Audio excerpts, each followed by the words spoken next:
Yeah, it's your homie Bang, man. I'm back. So yeah, I'm just gonna run these videos, these shots until the camera stop on me. It got a certain time where it's just gonna stop, and I'll just come back with the next one. But this part 17 of Image, man, and more addiction to it.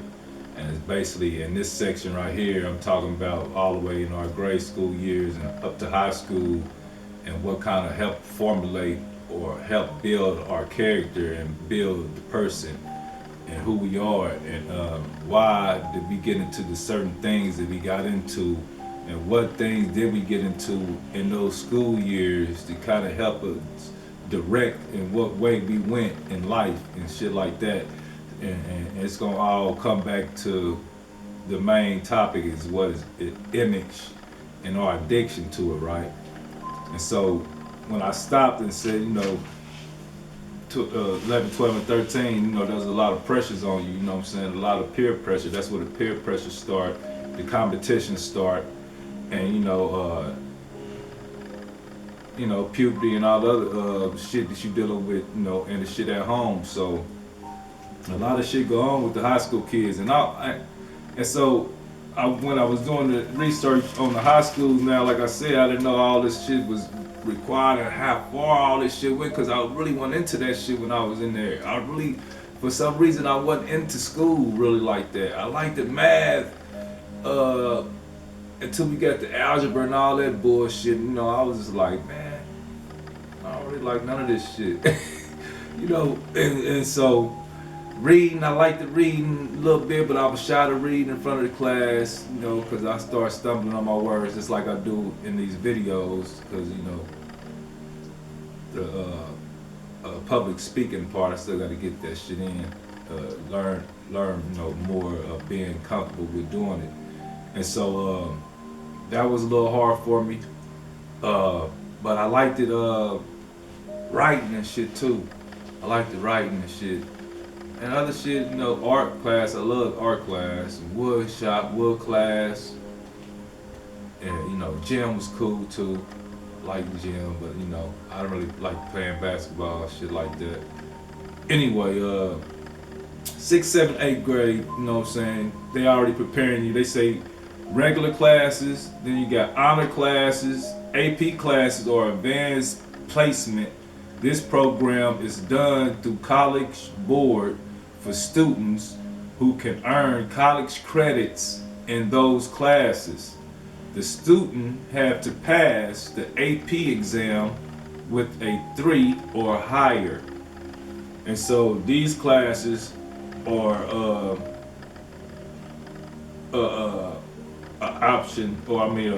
opportunity for the middle school student to earn college credits already before they get to high school, you know what I'm saying, just to get them started.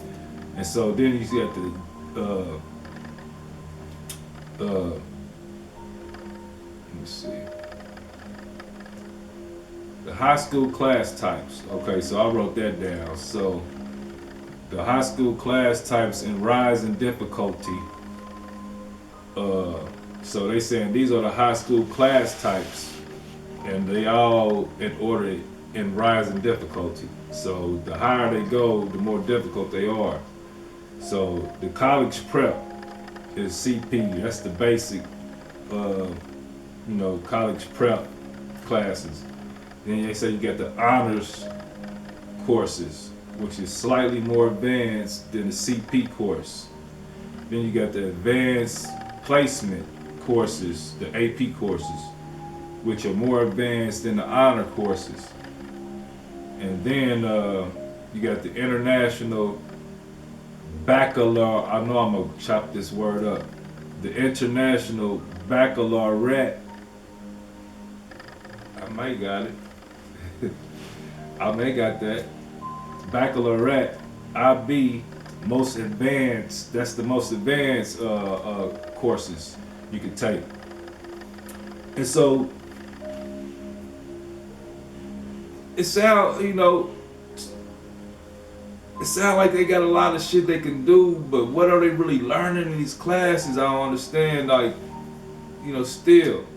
And so in freshman year, so I wrote that down too. some of the clubs, the debate club, they said that some of the main clubs, all the schools basically have like debate clubs, model United Nations groups, and like math clubs and shit like that. And so middle school, you already prepping for college. And so they said the extracurricular activities that really is good, that the admissions people or the people who searching the college scouts should like for putting for your activities on your activities resume, like sports, music, art, summer camps, clubs, missions trips, elected positions like class president, nonprofit work, volunteer work, your hobbies, shit like that. So that shit like that, they want you to keep track of that shit through your 6th, 7th, 8th grade year, and to have a resume built up by 8th grade, so you can have going into high school. And so I'm gonna skip that because I don't want to go there yet. Okay. And so think about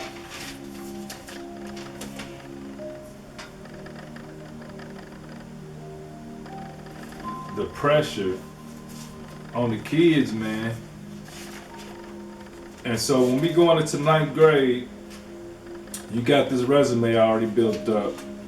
Supposedly have a year in a different language, foreign language.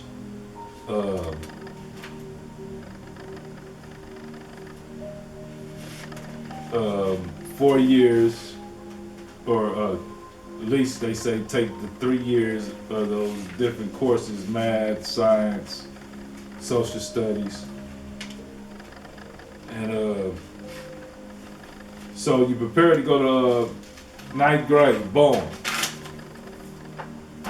9th grade, you're a freshman.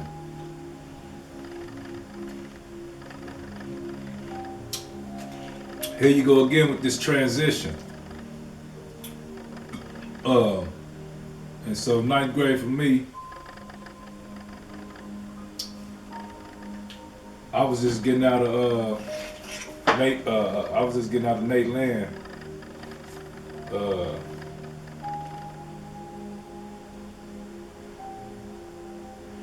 I actually was in Nate Land, 9th grade.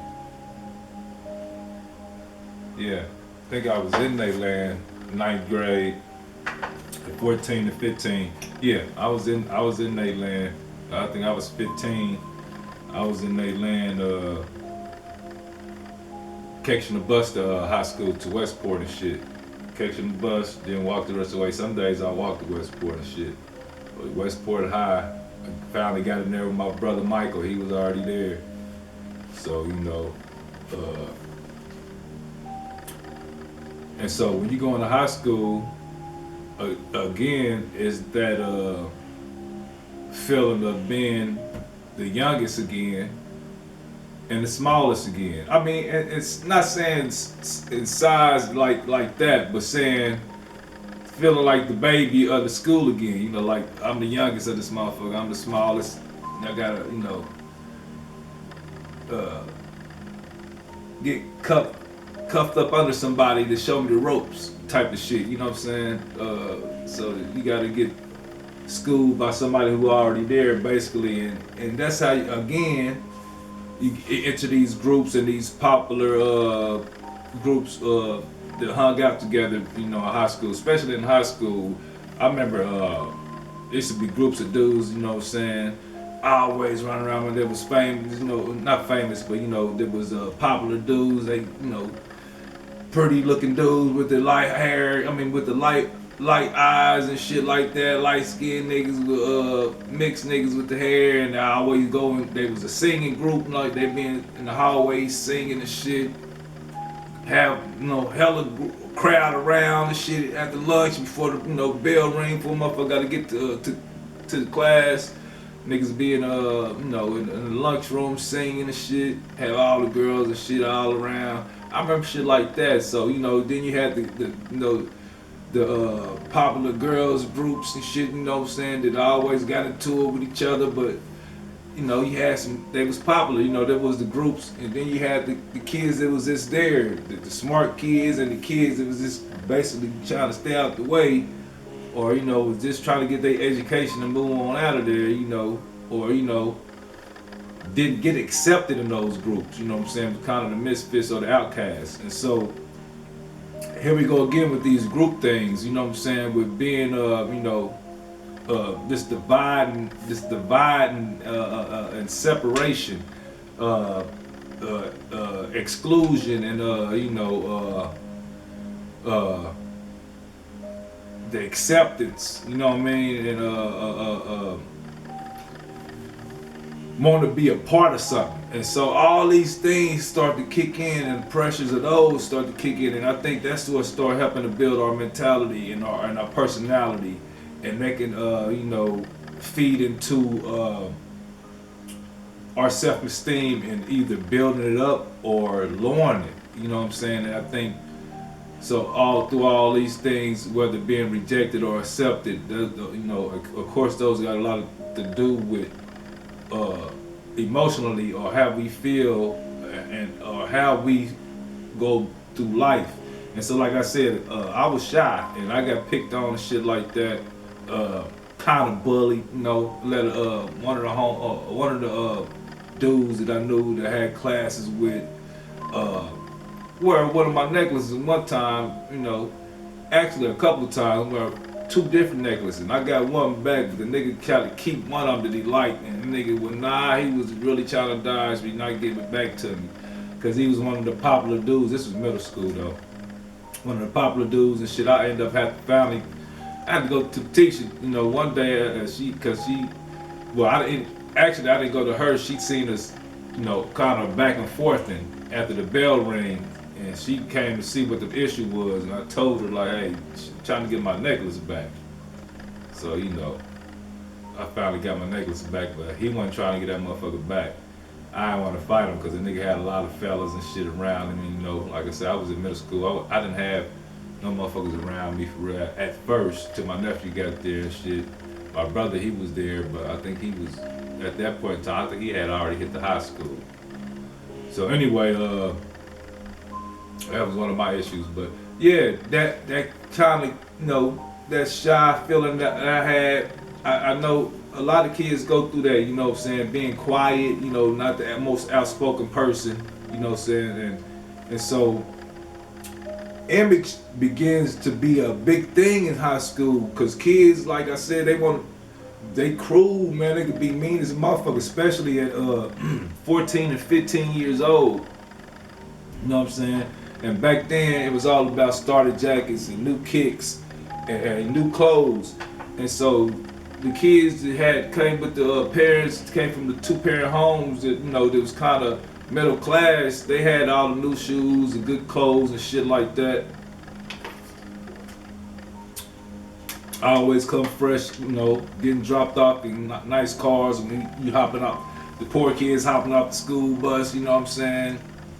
You ain't got to be poor, riding the school bus, but I'm just saying, kids that had the parents with the cars hopping off the school bus, and so everything, shit like that start to separate people. Kids start identifying with people like that. I'm sure it was people like that, like, we don't ride school buses. It was those groups, and it was, groups like, we school buses. Then I remember we used to fuck with different school buses, because this section right here, we from this section, we bus 603.